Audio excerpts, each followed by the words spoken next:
అదేం లేదు సార్. ఇప్పుడు వాళ్ళు ప్రతిపక్షంలో కూడా లేని పరిస్థితి. వాళ్ళు కేవలం ఒక రాజకీయ పార్టీగా మెయిన్ అక్కడ వాళ్ళకి ఈ డిఎస్సి అనే కంటే కూడా లోకేష్ని టార్గెట్ చేయాలి, అది క్లియర్. లోకేష్ గారిని బదనాం చేయాలనే ఏకైక ఎజెండా తప్ప ఈ డిఎస్సి అభ్యర్థుల మీద ప్రేమ అది. నేను ఒకటే ఛాలెంజ్ చేస్తా ఉన్నా, మీరు మేమిచ్చిన చంద్రబాబు నాయుడు గారు ఇచ్చినటువంటి గ్రూప్ 1 నోటిఫికేషన్ని నిర్వహించలేక అవినీతి పాలు చేసి జైలు పాలయ్యి, ఇవాళ జైలు పాలయ్యి ఎక్కడున్నారో కూడా అందరికీ తెలుసు. అభ్యర్థులందరినీ కూడా లూప్ లైన్లో పెట్టమని చెప్పేసి హైకోర్టు ఇస్తే సుప్రీంకోర్టు కూడా సమర్థించింది. మీరు దాని గురించి మాట్లాడండి, దమ్ముంటే దాని మీద చర్చకు రండి. గ్రూప్ 1 మీద ఇవాళ ఏమీ లేని దాని మీద పదే పదే అసలు క్రీడల కోటాలో ఏ క్రీడలు ఉంటాయో కూడా తెలియకుండా, ఇప్పుడు ఆ క్రీడల కోటాలో ఆడదాం ఆంధ్ర అని చెప్పి రోజారెడ్డి గారు, ఆయన సిద్ధార్థరెడ్డి ఇప్పుడు అందరూ జైలుకు పోవటానికి సిద్ధంగా ఉన్నారు. 500 కోట్ల స్కామ్లో వాళ్ళు కూడా మాట్లాడుతూ ఉన్నారు జంజీ అని. అసలు జంజీ ఏంటి అని అడుగుతా ఉన్నా నేను. మీకు సంబంధం ఏంది? జంజీ అంటే ఏంటి అసలు? మీరు అసలు లక్షల కోట్ల వైసీపీ జంజీకి అంటే పాపం జంజీ అందరినీ అవమానించడం. జంజీ కాదు సార్, అది డెన్జీ అంటారు. జగన్ది డెన్జీ. దొంగలు దోపిడీదారులు ఉంటారు డెన్జీ. ఆ డెన్జీ వాళ్ళందరూ కలిసి నిన్న ఇలాంటి నిరసనల కలెక్టర్ ఆఫీస్ ముందు పెట్టటము, ప్రజలు చేదరించుకుంటా ఉన్నారు. ఒక్కడంటే ఒక్కడు డిఎస్సి అభ్యర్థి ఉన్నాడా? వాళ్ళందరూ ఏంది రేపు రాబోయే డిఎస్సి గ్రూప్ 1 గ్రూప్ 2కి ప్రిపేర్ అవుతా ఉన్నారు. అంతా కూడా వాళ్ళని డిస్టర్బ్ చేస్తా, వాళ్ళకేదో ఆశ కల్పిస్తా కదా. ఇదంతా వాళ్ళకి పాపం ఒక టెన్షన్ వాతావరణం. ఇదంతా టెన్షన్ వాతావరణం కదండి. ఇప్పుడు ఏ రోజైనా నేను చెప్పే కదా, గతంలో చంద్రబాబు నాయుడు గారు ఇన్ని డిఎస్సీలు ఇస్తే ఒక్క డిఎస్సి మీద ఒక్క ఆరోపణ వచ్చిందా? ఒక్కటైనా వచ్చిందా? ఇవాళ లోకేష్ గారు వచ్చిన తర్వాత ఎన్ని మార్పులు వచ్చినాయండి వాళ్ళ దాంట్లో. అరే నో బ్యాక్ డే అని చెప్పి తెచ్చాడా? టీచర్ ట్రాన్స్ఫర్ యాక్ట్ తెచ్చాడా? ఎన్సీఆర్టీ కరిక్యులం తెచ్చాడా? లీప్ స్కూల్స్ పెట్టాడు, తెలంగాణ పేరెంట్స్ మీటింగ్ పెట్టించాడు, అలానే 100 రోజులు ప్రణాళిక తెచ్చాడు.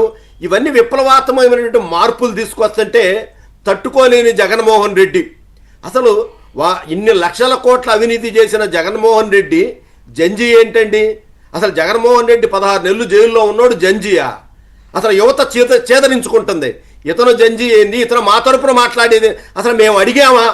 మేమేమైనా వెళ్ళి నువ్వు ఉద్యమం చెయ్యి, మాకు ఈ అన్యాయం జరిగిందని చెప్పి మేము ఎప్పుడైనా అడిగామా? అడగలేదు. మాకు ఖచ్చితంగా మాకు ఈ డిఎస్సి సక్రమంగా జరిగిందనే నమ్మకం ఉంది.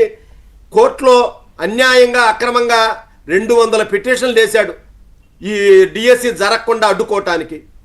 మరి ఇవన్నీ కూడా సమర్థవంతంగా దాంట్లో న్యాయం లేదు కాబట్టి కొట్టేశారు. ఎందుకంటే నిన్నటికి నిన్న అధికారులు క్లియర్గా చెప్తా ఉన్నారు. వైసీపీ వాళ్ళు కానీ ఎవరు కూడా అడిగిన ప్రతి ప్రశ్నకి అధికారులు కౌంటర్ చేస్తున్నారు. వాళ్ళు రమ్మంటున్నారు. నిజంగా మీలో మీ పార్టీలో మేధావులు ఉంటే ఎవరైనా గ్రాడ్యుయేట్ కాన్స్టిట్యున్సీ నుంచి కానీ టీచర్ కాన్స్టిట్యున్సీ నుంచి కానీ నిన్న ఎవరో కోర్టులో వేస్తే ముట్టిగా వేశారు కదా, క్రీడల కోటాలో ఎవరైతే నష్టపోయారో వాళ్ళు వస్తారు కదా, మీకేం సంబంధం అని అడిగింది. ఎస్, వాళ్ళని వెళ్ళి అధికారులతో కూర్చోమనండి. అధికారులు మేము చెప్పడానికి సిద్ధంగా ఉన్నామన్నారు కదా. ప్రతి దానికి క్లారిఫికేషన్ ఇస్తా ఉన్నారు.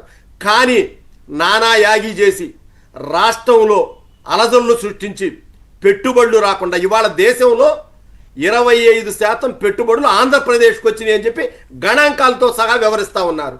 మరి రాత్రనక పగలనక లోకేష్ గారు ప్రత్యేకంగా పెట్టుబడుల కోసం దేశ విదేశాలు వెళ్ళి పెట్టుబడులు తీసుకొస్తా ఉన్నాడు. అసలు జగన్మోహన్ రెడ్డి అనేవాడు ఏ రోజైనా ఒక పరిశ్రమ తీసుకొచ్చాడా? ఒక్క ఇంటర్నేషనల్ వేదిక మీద సమ్మిట్ మీద మాట్లాడాడు. పరిశ్రమ పంపించారు బయటికి, పరిశ్రమల్ని ఇంకా తరివేశాడు.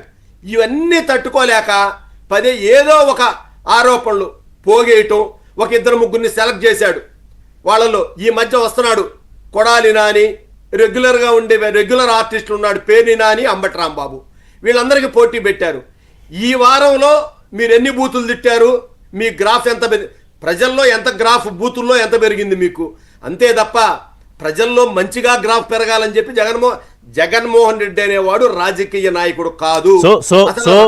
సో ఇవాళ ప్రభుత్వానికి రాష్ట్రంలో యూత్ కి ఎక్కడ గ్యాప్ లేదు కదా? ఎక్కడుంది సార్?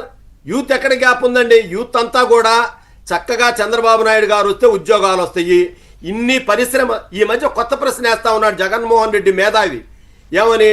సంపద సృష్టిస్తా అన్నాడు కదా. సంపద ఏది అంటే ఇదేమన్నా ఏమన్నా నువ్వు పబ్జి ప్యాలెస్లో కనపడదు కదా సంపద.